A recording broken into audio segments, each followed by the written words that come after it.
my world. Assalamu alaikum.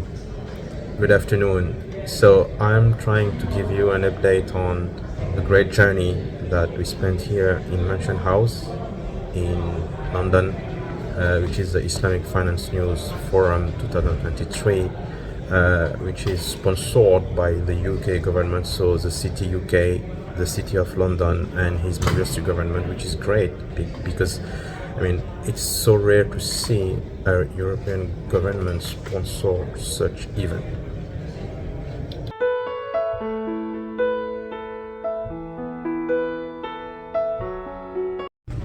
So there were a lot of topics covered during today, and one of the most important things is this willingness of the UK government to become one of the leading place of Islamic finance in the world. So it's already known that London, because of this legacy of financial services, has always been a welcoming place for Islamic finance, with a lot of investors from Gulf countries, but also other Muslim countries, and a lot of collaboration between the Bank of England and the Islamic Development Bank. This is something that has quite been impressive. They work closely together to make sure that things are smooth, but also in a logic of financial inclusion. Another interesting topic is that you already know that in UK we already have 5 Sharia compliant banks which are doing mainly business around ethical finance. And I'm saying ethical finance because we say Sharia compliant, but the idea is really to design and distribute products and services which are in line with ethical finance, right? And there are 5 of them, and 9 of them are proposing those kind of products. And also, the environment is quite friendly to Islamic Fintech entrepreneurs.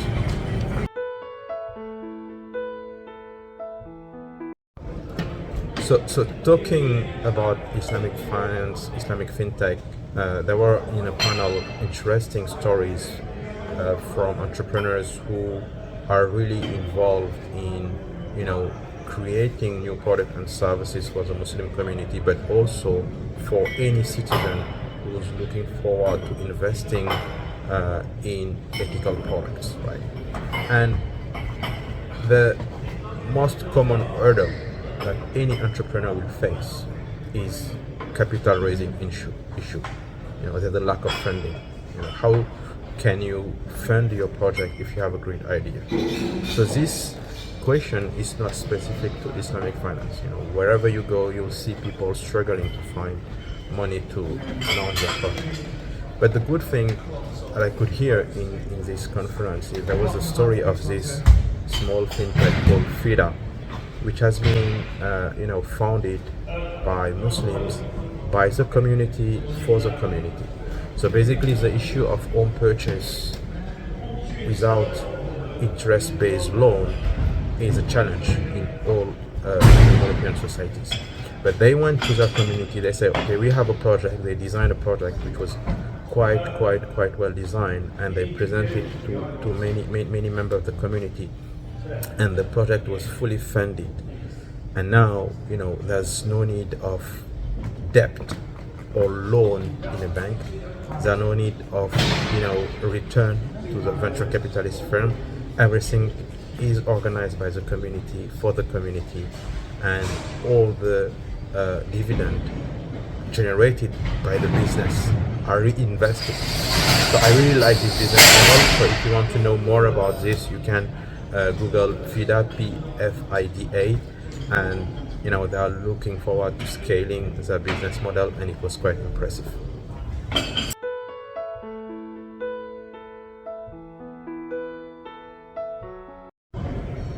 Well, the other subject around ESG compliancy was the subject of one of the panel, and I think this is right now a global topic. All large organizations are looking forward to publishing their yearly ESG report.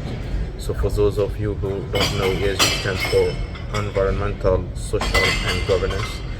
and it shows how does a company comply to those kind of principle, and it's becoming more and more important for investors. Investors are looking about ESG reports to invest in any companies.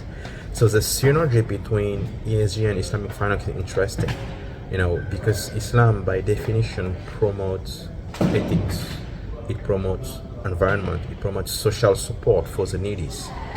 And the story we got in this panel was about the United Nations High Commissioner for Refugees, who were part of the panelists. So he explained that we have in the world right now 110 million refugees, displaced people, and all those refugees, they need support. 110 million refugees in the world, 54% are coming from Muslim countries, whether it's Bangladesh or Yemen or Palestine or Syria. Right? So the good thing is there are a lot of goodwill here, and the United Nations was able to receive a donation of 100 million from an individual person who asked that those funds must be managed according to Islamic finance principle, meaning no interest, no administrative fees. And they had to change and they had to comply to this ask from this donor, because simply he wants to comply to Islamic finance principle, and it was done this way. So this shows that even if it's large institution like the United Nations, it's possible to change things so that they can comply to more ethics. Right? Another aspect of this was that he explained that those 100 million and probably more other people also are donating are also invested in such a way that they benefit the refugees. The Islamic Development Bank is using those funds to make some investment so that it become more valuable to refugees, because there are a lot to be done. So another good story around ESG, and I think it's really interesting to learn about that.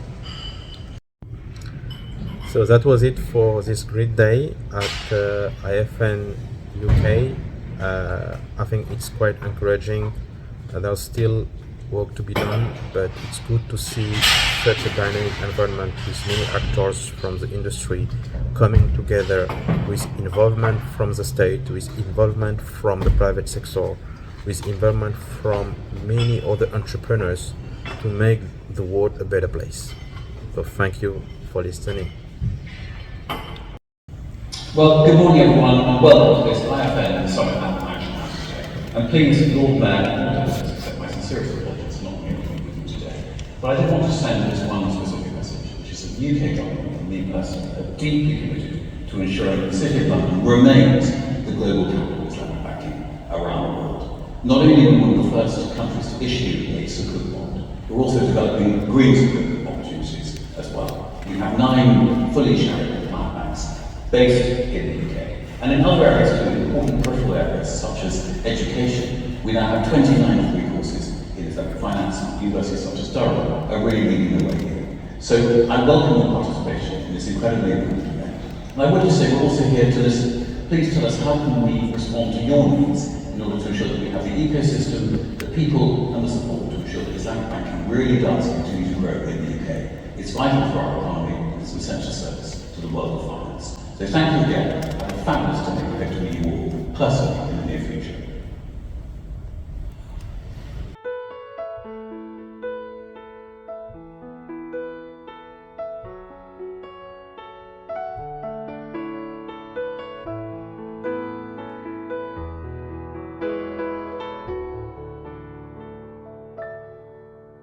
There's faith in my world. It comes back to your teachings and all your words.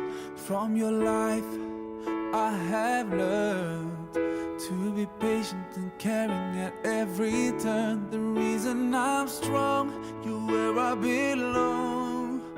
In a world spinning out of control, the reason for my pride, you are my guide. And I will always follow your way, your way, your way. Oh, alayka sallallahu, oh Muhammad. Peace and blessings on you every day. Alayka sallallahu, oh Muhammad.